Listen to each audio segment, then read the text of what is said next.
I'm Barry Johnson. This is Studio Talk. So recently I had made a purchase of an RME UFX Plus, and I've really enjoyed using it so far. But one of the things that I found quite frustrating in the beginning stages was how to use TotalMix.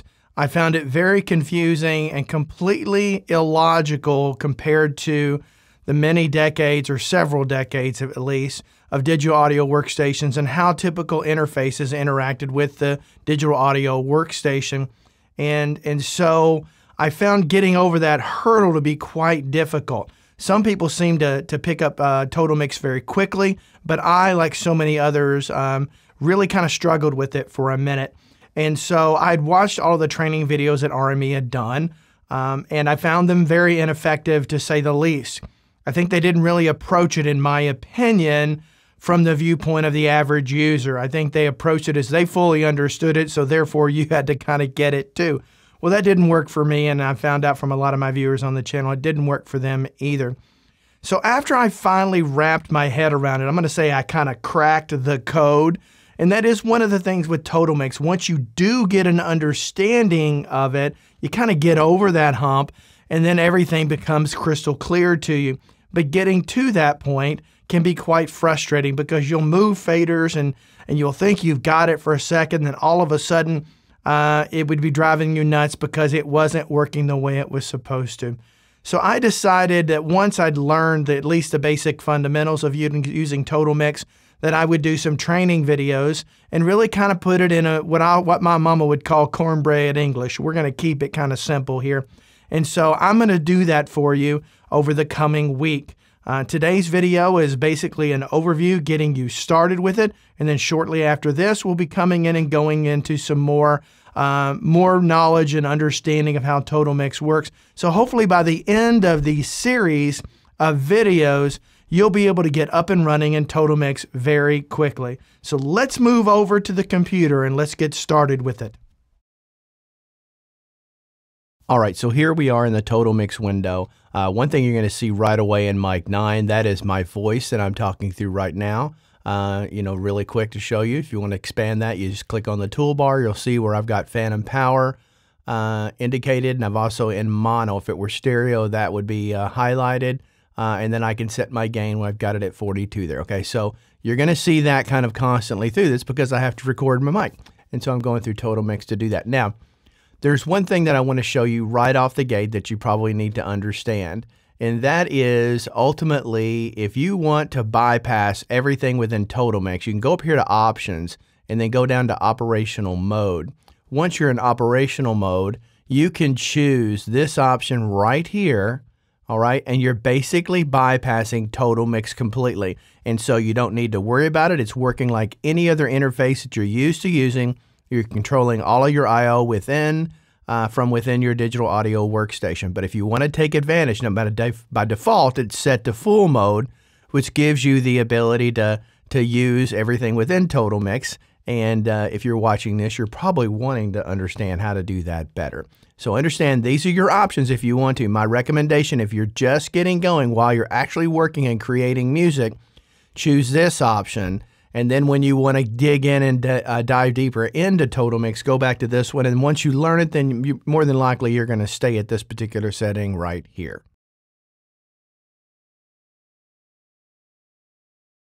Now, as you probably figured out, let's talk about the mixer view here. All right, so in this top row, these are the inputs of your interface. Now, you're going to see what's available to you. I'm using a Fireface UFX Plus, so therefore I have 12 I/O, of which 4 of them are mic inputs. I also have AES, and I have 2 sets of ADAT.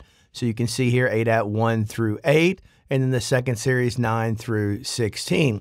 I also have MADI connected to this. Or MADI capabilities within this interface, and I am actually using MADI because I have a Ferrofish Pulse 16 connected to mine for 16 additional I/O via MADI 1 through 16.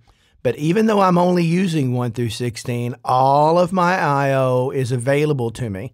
And so I'll talk about later where you can use I/O to route things in a way to be very creative that you don't even have anything physically connected to it, and I call that personally virtual I/O. So hopefully that explains why sometimes when you watch the videos, you see somebody has more I/O listed on their mixer window than you do. Maybe you're using a Babyface Pro, and you're only going to be able to see the I/O available there. So don't let all of that be daunting, because later on I'm going to show you how you can hide a lot of those things that you're not using to get extra clutter out of the way.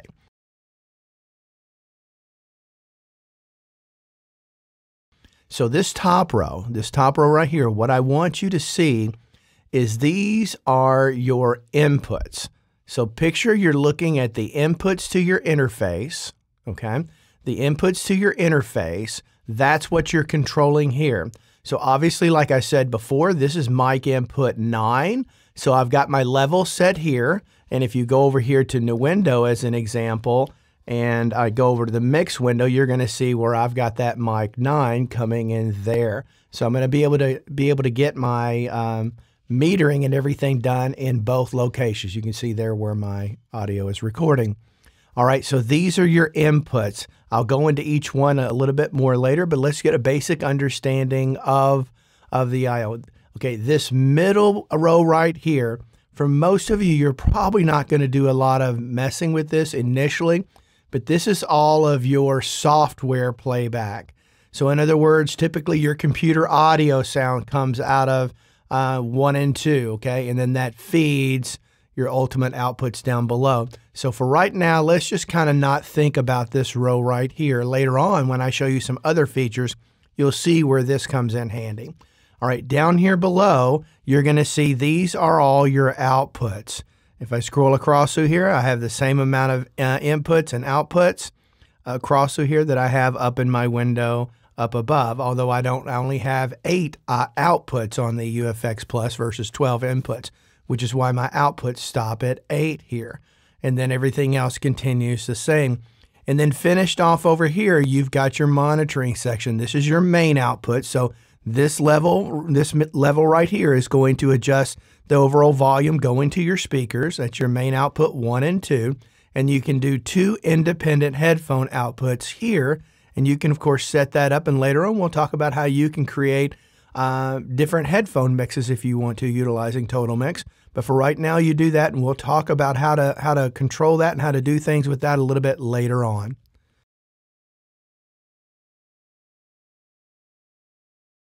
All right, so one of the first things you're going to be compelled to do, because you can't figure it out, you're going to want to just start turning up faders and seeing what moves, okay?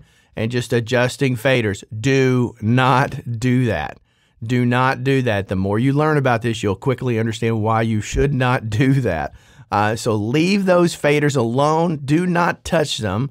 Picture it being a ruler on the back of your hand. Just do not touch them unless you know exactly what it is you're trying to do. Otherwise, leave them alone, and I'll be able to give you a visualization of that here in a little bit.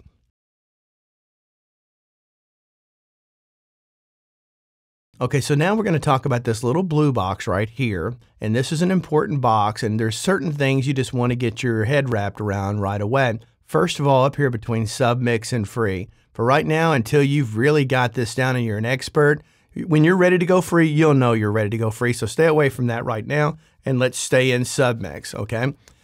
We'll skip over these two for a second, but as you know, these units, most of them come with built-in effects that you can do pre your DAW, so you're monitoring 0 latency, and you can turn those on and off here under effects, and you can see here's the reverb and here's the echo. So let's just hide those for right now. We'll come back to them. Also, right now, you notice I've got 3 rows. I've got my inputs, I've got my software playback, and I've got my outputs down here below. If I choose 2 row as an example, if I may need more screen real estate for some reason, over here to the left, as you can see here, I've got my slider going back and forth. These are my inputs. This section over here is my software playback. And then down below are all my outputs, right? And so that, if you like that, you can go 2 row. I personally prefer 3, so we're going to leave it at 3 from now on out. Next is going to be names. Now, you have the ability to name all of your I/O, whether it is your inputs, your software playback, or your outputs, you can name them. Now, I happen to have, because I've got a lot of my hardware that I have here in the studio connected to it. So if names is not selected, right, which is left on, you can see here where I've got a lot of my I/O already named throughout it. You can see pull text, STAM, DBX 160, so forth. So I've got my name, so I can turn those on and off if I want to. Now, there's a reason we want to do that later on, and that's figuring out what, in other words, when I've got this HA73 EQ here, I may want to know what channel that's actually connected to. If I take that off, and then I know I've got that connected via MADI 2. Again, all this hardware is connected through my Pulse 16, my Ferrofish Pulse 16, which is connected to my UFX Plus via MADI, all right? And so that's a way to be able to go back and forth and tick those so that you can figure out where you are. And I'll give you examples of that in another video.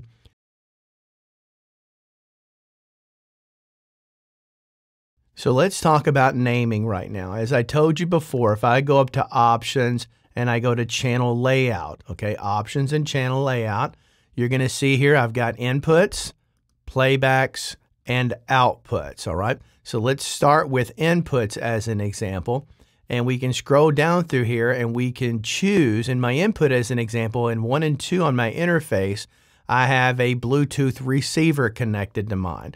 So that way, if I want to be able to send, as an example, my monitor happens to also have the capabilities as a quasi TV or playback device, and so it's got Bluetooth out on it, and I go out on that into 1 and 2 into TotalMix, and I can listen in my studio monitors with my subwoofer a movie or something if I want to. So I've got that.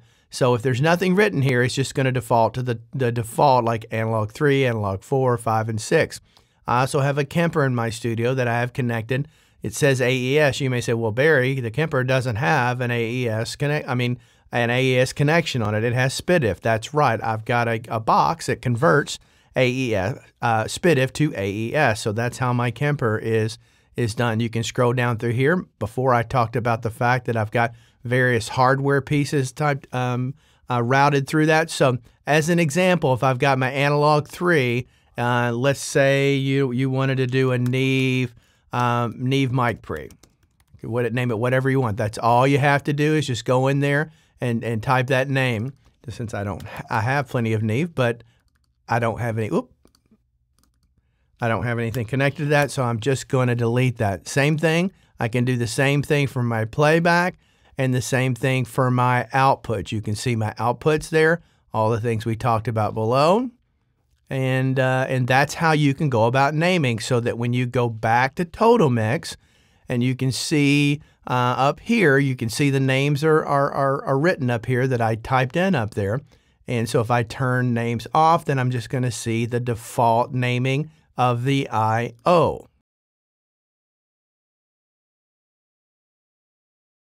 All right, so next up, remember the fact that we talked about all of this I/O. In my inputs, I've got 12 inputs, 4 of which are XLR mic pre's. I have AES, I have ADAT 1 through 16, I have 2 sets of ADAT, and then I have 64 channels of MADI available to me. So let's say, for example, I don't have all of that connected. So let's say I only want to see what I'm actually using, so I'm not having to clutter things up. So I want to be able to hide and or show certain mixer windows. So let's go back up here to Options. Again, let's go back to Channel Layout, the same location where you did the names before, and we'll start with Inputs. As an example, my first 12, I want to leave those available. I've got that. Now, I don't have anything connected to ADATs 1 through 16. So if I select the first one and I hold down my Shift key, I can select all of those. And over here, I can tell that to hide my ADAT from the mixer window. If I go down to here, now all of my ADAT are gone from my inputs, but they are still down here for my outputs. So if I want to get rid of them there, typically, if I know what I'm going in to do, I would have done that while I was there, but I showed that for illustration purposes for you. So we'll select the first ADAT12 and go through 16, and we'll choose hide mixer from the matrix, okay? And so here now they're gone down here, so they're no longer available. Well, Barry, they're still up here in the middle. Okay, well, shoot, maybe you should have done that all at one time, but I think by having some redundancy here, you're able to see it happen over and over and over. And you just tell that to hide. Now I don't have any of my ADAT showing. Now I could do the same thing for MADI. Again, I'm MADI 1 through 16 coming from my pulse 16. So 17 and on, I don't have anything connected. But there's a reason why you'll notice later on why I don't want to hide all of these, because I want to have some options available to me a little bit later on to do what I call some virtual routing of virtual I/O. So that is how you hide and show things. Now, if I wanted to bring them back, you say, Barry, and I've now just connected something. Maybe I've got an 8-channel mic pre that I've got connected via ADAT that's only on my inputs, but not on my outputs because it's only an input mic pre going into my interface. I would go back to channel. Again, let me show that one more time. Options, channel layout, and then I would go to my inputs. Remember, inputs, playbacks, outputs. Choose my input right here. You'll notice my ADAT are still there, and let's say I'm coming in 1 through 8. So I could highlight that, and then now go back, and I've got my ADAT 1, 2, 3, 4, 5, 6, 7, 8, okay? So that's how you go about doing that. So you can hide and show whatever you want. Now again, since I don't have that connected to mine, I'm going to go back to my channel layout and I'm going to hide those all over again. Now, of course, if you just had one thing, let's say for example, if I just wanted ADAT 9 and 10, just that and that alone to show, then I could go up here and then choose make that available again. And now if I go down to here, now you'll see I've got just ADAT 9 and 10. All right, so let's say, for example, you want to be able to choose more than one at a time or more than a grouping. Let's go up here again as far as hiding and showing. Let's go up here and let's go down to our channel layout. And let's say, for example, we just wanted to randomly pick some. So if I choose the first one and I hold down my command key on a Mac, I can go through, and it would be your control key, I believe, on a Windows machine. Again, these are fairly generic things that are operating system specific that do this across all applications. And I can choose the ones that I want, and then I can adjust those that way. So I can either choose them one at a time, I can choose a group in succession like MADI 9, MADI 10, MADI 11, MADI 12, or I can do them individually and go across and do that and just turn on and off in the mixer window these particular ones. Again, the same thing across the board for playbacks and outputs. Now, there's some other things that you can do here that we're not going to get into for quite some time because they're not going to be that relevant to beginners. So let's hit cancel here. And now we're back to this window.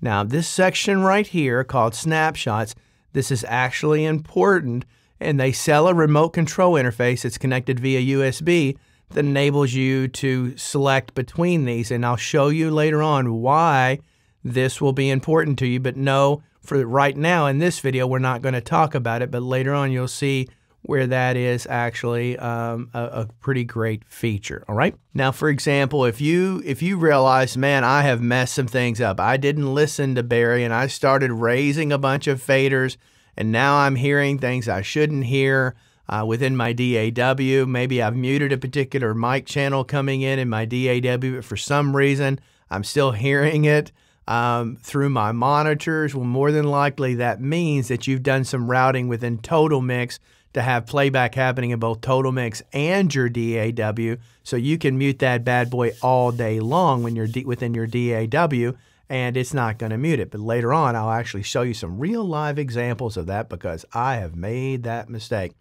So let's say, for example, you didn't take my advice and you started moving a bunch of faders and you didn't know what you'd done. All right. So here we can go up to options, go down to reset mix. And I find that it's best to go down here to total reset and reset everything. And what that's going to do is it's going to reset your mixer routing, not your names. Remember, we named a bunch of things before. It's not going to affect that. It's going to affect your routing within it, and you can do a total reset and get it back to square one. Now that I've said that, let's go back over here to this little snapshot window, because as you're learning, this is where it can be your friend. What I suggest to you to do is once you've got it and you've got everything, you feel confident and you've got everything routed the way you want to, but if you were to have to go back and duplicate it again, you don't have the confidence to do that. So once you've got it to where you feel comfortable with. Now, the advice I'm going to give you right now over in this section right here is only while you're learning. Later on, you're going to be able to do so many more amazing things with this, but this is just a piece of advice that I have for you. So as an example, if I like where I'm at right now, and let's say I'm going to store where I'm at in mix 7, I can go store, click that, all of them are highlighted, select my 7, and now my 7, now I just pick 7. You can pick any number that you want, but now no matter what I do, no matter where I go, as far as throughout the mixer routing, maybe I try to do it all over again and I completely screw up, okay? All I have to do is come back over here and click that 7, then I'm back to the stage where it was working properly before. So while you're learning, I suggest you have one of these, maybe 8, set as a total reset of the routing, and then that gets you back to a square. You don't even have to go back to that total reset anymore, and you store that under 8. All right, so thank you for watching this first video in the series. It's going to be important, regardless of where you are in your journey with TotalMix, that you watch all of the videos from beginning to end. They're not that long, but they're going to be well worth your time, in my opinion, to help you get going with things quickly as possible. If you like the content I put out, do me a favor, subscribe to my channel. It helps it continue to grow. My channel's grown quite quickly, and I'd like to keep that going. So I'd appreciate that. Leave some comments down below. If these have helped you, let me know that. So until next time, I hope all of you have a great day. Bye-bye.